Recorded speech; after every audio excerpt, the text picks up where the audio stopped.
నాకు చాలాసార్లు అనిపించేది, ప్రతిసారి ఏం చెప్పాను రోడ్ల మీదకి వెళ్తున్నప్పుడు, మీరు గెలవరండి, ఇప్పుడున్న వైసీపీ గెలుస్తుంది, మీరు గెలవరు. ప్రతిరోజు బయట వాళ్ళు ఎవరు చెప్పేవాళ్ళు, మనతో పాటు పక్కన ఉండేవాళ్ళు చెప్పేవాళ్ళు మాట. అసలు నమ్మకం ఉన్నది ఎవరికి అంటే, అసలు చెక్కు చెదరని గెలుస్తున్నాం కొడుతున్నాం నెగిటివ్ థాటే ఉండకూడదు, 170కి 160 కొట్టాలన్న మొదటి రోజు నుంచి చెప్పింది శ్రీ నారా చంద్రబాబు నాయుడు గారు చెప్పారన్నమాట. మనం అనుకుంటున్నాం, చేస్తున్నాం, చాలా జాగ్రత్తగా ఉంటారు, వ్యూహాలు ఉంటాయి, అన్నీ ఉంటాయి. కానీ ఎక్కడా కూడా ఆయన దగ్గర నుంచి నేను నేర్చుకుంది, కించిత్తు అధైర్యం లేదు, భయం లేదు ఆయన దగ్గర. అంటే ఆయనకున్న అపారమైన అనుభవం నేను ప్రత్యక్షంగా చూశాను, జాతీయ స్థాయిలో చూశాను, ఆయన రాజమండ్రిలో ఉన్నప్పుడు చూశాను. అసలు ఈయనకి నేను ఒకటే అనుకున్నాను లోపల కొంచెం, అంటే ఈయనకి ఏమి జరిగినా అసలు భయం అనేది ఏ క్వశ్చన్ లేదు ఈయనకి. అంటే ధైర్యం తప్ప. నాకు చాలా చాలా ఆనందం వేసింది, అంటే ఒక వ్యక్తి ఎన్ని ఒడిదుడుకులు ఎదుర్కొన్నా, నిస్సత్తువతో అయిపోయినా, కుటుంబ సభ్యుల్ని కించపరిచినా, ఎన్ని రకాలుగా ఎన్ని అవమానాలకు గురి చేసినా, క్యాబినెట్లో తీసుకున్న నిర్ణయాలకి ఆయన్ని బలి చేసి ఆయన లోపల పెట్టి, ఎవరో అధికారులు చేసిన దానిపైన చెలవులు పలువులు కల్పించి ఆయన్ని పెట్టి ఆయన ఇబ్బంది పెడితే, ఆ రోజు నేను కలిసినప్పుడు అనిపించింది, అసలు ఆయన గుండెల్లో చెక్కు చెదరలేదు ఆయనకి. ఆయన ఒకటే ఒక మాట అన్నారు, this is way of life, politics ఇది ఇట్లాగే ఉంటుంది, మనం భరిస్తాం ముందుకెళ్ళడం. నాకు అనిపించింది, నేను ఆయన అలాంటి వ్యక్తి పక్కన ఉండి అడ్మినిస్ట్రేషన్ ఒకటి నేర్చుకోవడం, కష్ట సమయంలో అసలు ఎలా ఆయన్ని చూసి నేర్చుకోవాలి. ఒడిదుడుకులు, పొలిటికల్ ప్రాసెస్ ఒడిదుడుకులు ఉంటుంది, వ్యక్తిగతమైన దాడుల దగ్గర నుంచి కుటుంబ పరంగా అన్ని రకాలుగా. కానీ అట్లా తట్టుకొని అసలు ఎవరన్నా ఊహించలేం కదా. ఒక 53 రోజులు ఆయన్ని పెట్టి అలా ఉంచితే, నన్ను షూటింగ్లు చేయమంటే నేను చేయలేకపోయావాడిని, తప్పు సంకేతాలు వెళ్ళిపోతాయని. నేను డేట్స్ ఇచ్చినవి కూడా నేను ఆపేస్తాను ఆ రోజు. ఎందుకంటే ఆయన అంత సఫర్ అవుతా అని ఉంటే నేను బయటికి వెళ్ళి షూటింగ్ చేయడం కూడా నాకు ఇబ్బంది అనిపించేస్తుంది. నా ప్రొడ్యూసర్ చెప్పాను, 2 చేతులు క్షమించమని చెప్పాను ఆ రోజున. తప్పట్లేదు, నాకు రాష్ట్ర ప్రజల కోసం మారాలి ప్రభుత్వం, అందుకని చేస్తాను, దయచేసి మీరు అర్థం చేసుకోండి అని. అంత నేను చేయగలిగానంటే ఆయన తట్టుకున్న విధానం నన్ను కూడా ఎంతో కొంత ఒక చేయూతనిచ్చేలా చేసింది. నా స్వార్థం వల్ల వ్యక్తిగతంగా నేను ఎదిగిపోవాలి, నా కోరికల్లో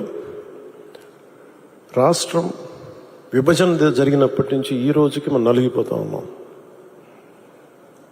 మనకి తెలంగాణలో మనం దాదాపు 3వ వంతున్నాం అభివృద్ధిలో. సంతోషం, మన తోటి తెలుగు రాష్ట్రం ఆనందం. మనం పోటీ పడాలి, ఎదగాలి అంటే అనుభవం, పొలిటికల్ ప్రాసెస్లో అనుభవం ఒకటి చాలా చాలా కీలకమైనది. తెలివితేటలు ఉండొచ్చు, అన్నిటికంటే కూడా అందరినీ సమన్వయపరిచి, అందరినీ ఆకట్టుకోగలిగి, అందరినీ ఒక దారిని పెట్టగలిగి, కొంత మెత్తదనంతో మందలిస్తూ, కొన్నిసార్లు గట్టిగా చెప్తూ, అలాంటి నాయకుడు వెంట ఆయన నాయకత్వంలో మేమందరం పనిచేయటం నాతో సహా చాలా చాలా నాకు ఆనందంగా ఉంది. ఇలాంటి గడ్డు పరిస్థితుల్లో డబ్బు లేదు మనకి. రాగానే ఛార్జ్ తీసుకోగానే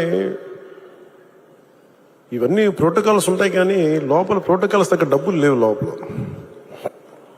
అలాంటిది ఆయన రాగానే ఈ 100 రోజుల్లో ఏమి చేసామని కీలకమని చెప్తే, ఏమైతే చెప్పారో మెగా డిఎస్సిని మేము పెడతాం, భర్తీ చేస్తామంటే 16,437 ఉపాధ్యాయ పోస్టుల్ని భర్తీ చేయడం.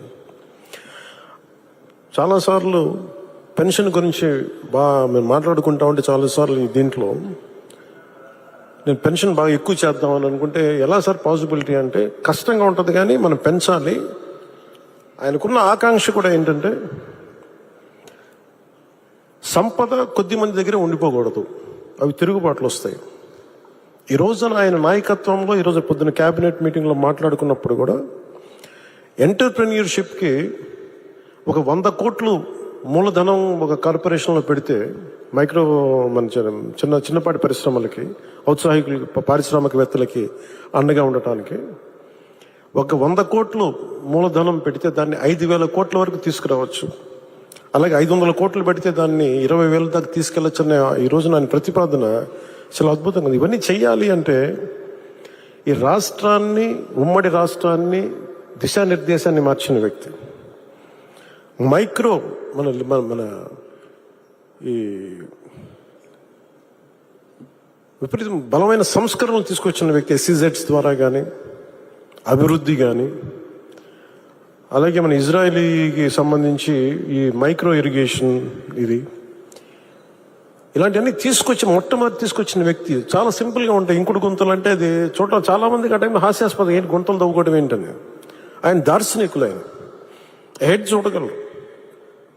దానికి చాలామంది మేధావులతో మాట్లాడాలి. అలాంటి మేధావులతో కూర్చొని వాళ్ళని అర్థం చేసుకొని తనతో పాటు సహచరులు ఒప్పించి ఈ రోజున ఒక ఇంకుడు గుంతలు అనేది మనకి ఒక మన ఇంటి నిర్మాణంలో ఒక భాగం అయిపోయింది. ఇలాంటి ఎన్ని తీసుకున్నా, చిన్నది పెద్దది ఎన్ని తీసుకున్నా అనునిత్యం నన్ను ఆశ్చర్యపరుస్తూనే ఉంటారు ఆయన. ఎప్పుడు చూసినా నాకు ఒకటి అనిపిస్తే, ఈ నుంచి ఎంత నేర్చుకోగలం మనం, ఎంత ఆయనకి పక్కన ఉండి చేదోడు వాదోడుగా ఉండగలం. నాకు ఇదే తలంపు ఉంటుంది.